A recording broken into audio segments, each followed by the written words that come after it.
Come on, forward. Come down.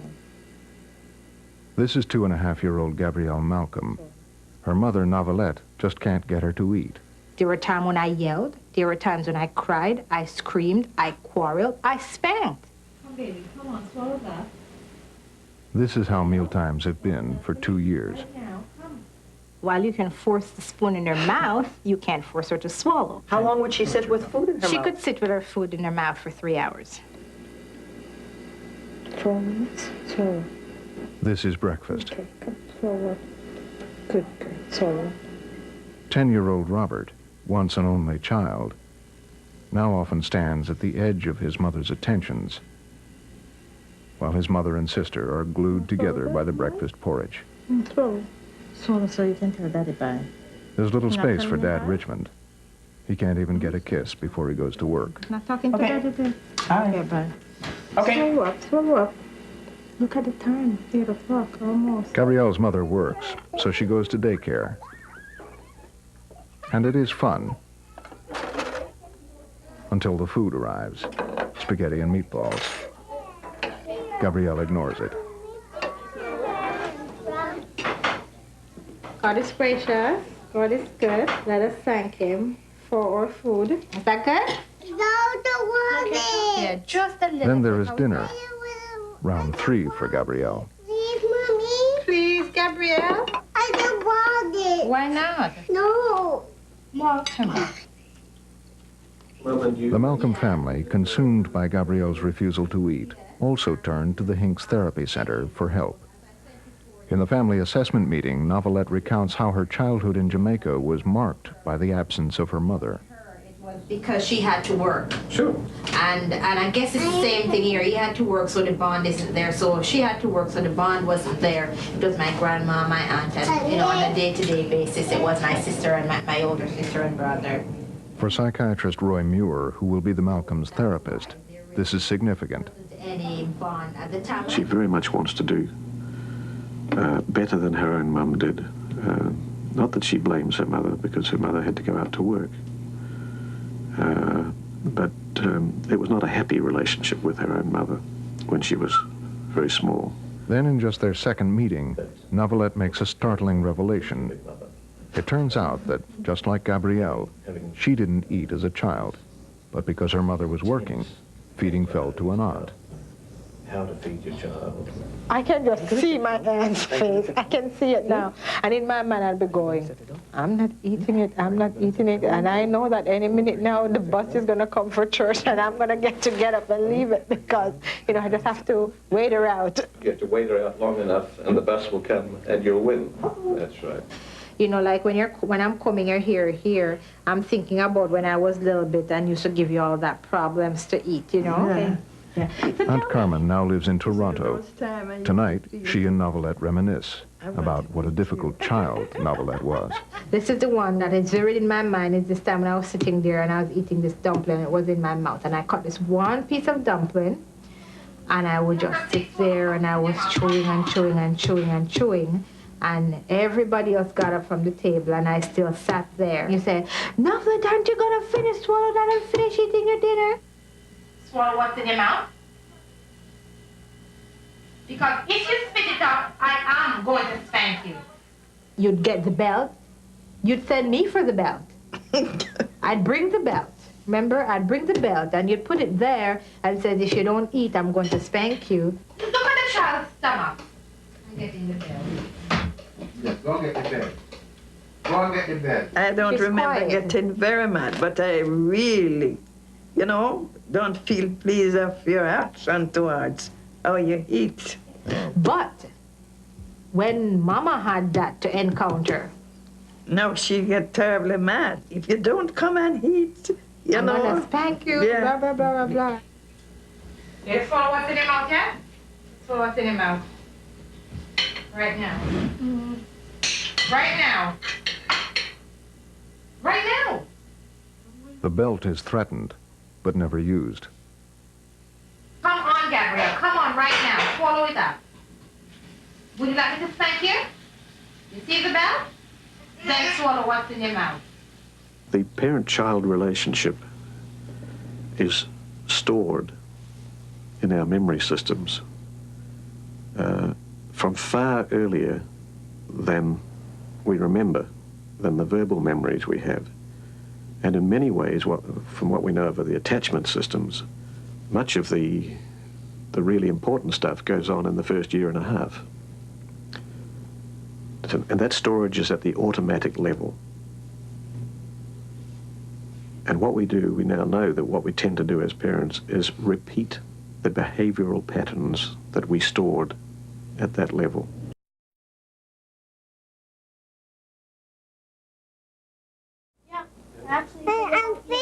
This is how Gabrielle played on her first visit to the playroom. The child who doesn't eat was eager to feed the dolls.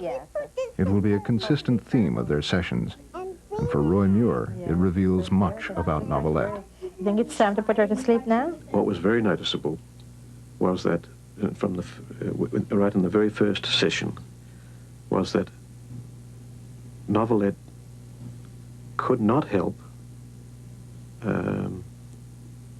dictating the terms, correcting the child. What are we going to cook? What do you think? What are you going to cook? We're going to cook and some ice cream. For breakfast? Yeah. No. Yeah. No. Let's cook some porridge and some toast. Feed your own baby, Mom. Feed my own baby? Yeah. What are you feeding your baby? Spaghetti. Some spaghetti? Oh, yum, yum. I'm going to give my baby some porridge, just like, remember I gave her some porridge this morning? Oh, boy, she's loving it. Look at that. She opens up her eyes. She's smiling. She just loves the porridge. And is this the spaghetti or is this the porridge? Which one is that? Spaghetti or porridge? Oh, It's this the is the porridge. porridge. Okay. So you start to see the force of this control. And that's the kind of example we saw a number of times.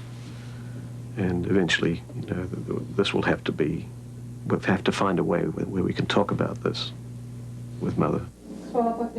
2 weeks into therapy, there is little sign of improvement in the Malcolm household. What do you have? Let me see it, please. Swallow it up, please. This meal started an hour ago. Did you want me to warm it up? The food has already been reheated.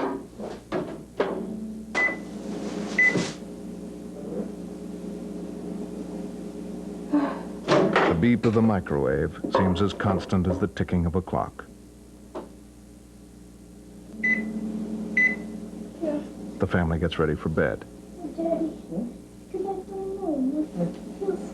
You are going to your bed hungry. The food is unfinished when the camera is switched off. Very, very hungry. I can't believe it. Just get some pizza, give it to her. And in therapy, Novelette and Roy are having trouble connecting. I think Gabrielle wishes that it went just as nicely as this when she and Mummy are having their meal. Do you think she wishes that? My baby. Pardon? I'm gonna cover up my baby. You're going to cover up? Perhaps we could spend just a very few minutes now just talking about the session and how it's... Oh, boy. She said she's taking a rest. We're not going to get too much of a chance to talk about the session, are we? There we go. Oops. Okay, you play with the ball while I can talk to Doctor now, okay?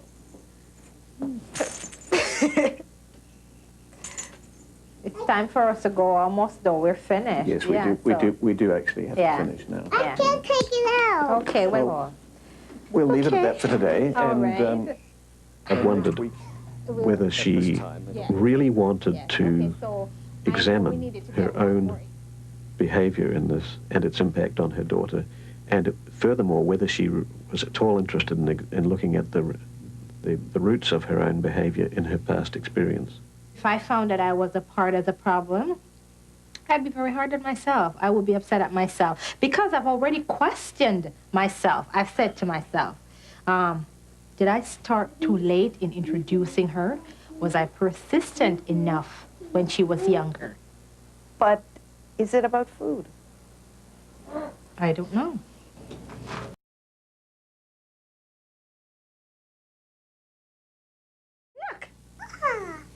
It is week 5 of the therapy, and Novelette's parenting of 3-year-old Gabrielle is about to be challenged. She will remember this moment as a turning point.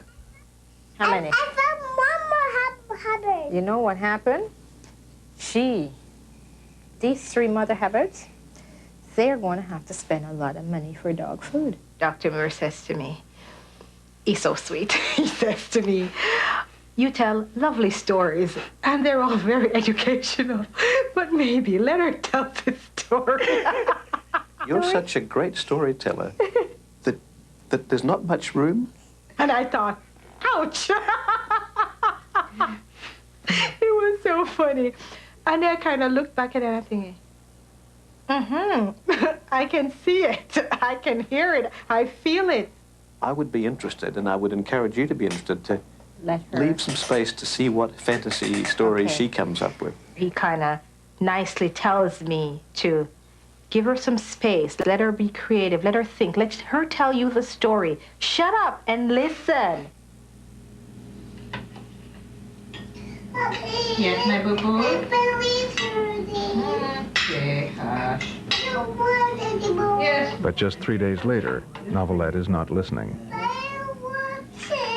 Just a little bit. Gabrielle complains that her stomach is hurting, but the porridge has to be finished to the last drop.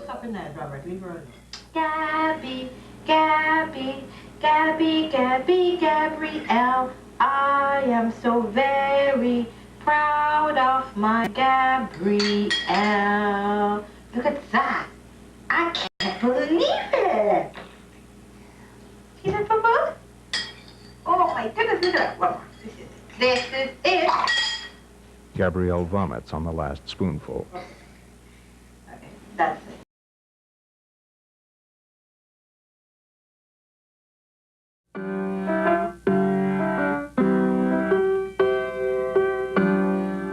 There is also a different rhythm to life in the Malcolm home. Novelette is trying to listen to the lessons of 8 weeks of therapy. She now spends more time with Robert. Okay, we missed right on the last part. Yeah, okay. And then, okay, so let's do it again. And there are other improvements. Richmond gets to read the bedtime story. Novelette and Gabrielle have made room for him. She's asking more for her dad. When we come home from school, she's like, where's my dad? And is he gonna come home soon? Where normally she couldn't care less.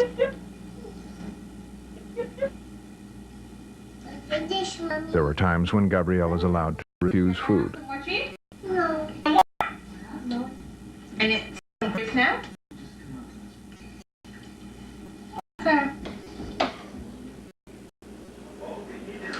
She is allowed cereal at night and asks for more, something her mother would never have imagined. Put some more in here. Pardon me? Put some more. Some more cornflakes? Yeah. You said, may I have some more, please? I kind of let go some. I haven't let go completely because there are times when we still have a battle. What does that mean? I mean, that means for me to swallow. What does that mean to you? Come. Would you like us to have a fight? Well then, please. The fights aren't as frequent, but they remain evidence of how hard it can be to change a lifetime's behavior. We bring our inheritance with us. We bring our relational inheritance with us, and nowhere do we bring it more forcibly than into our parenting. And a lot of people don't realize this. When they think that parenting comes naturally, they're correct. It does come naturally, but it comes naturally the way you learned it. It doesn't necessarily come naturally to do it differently.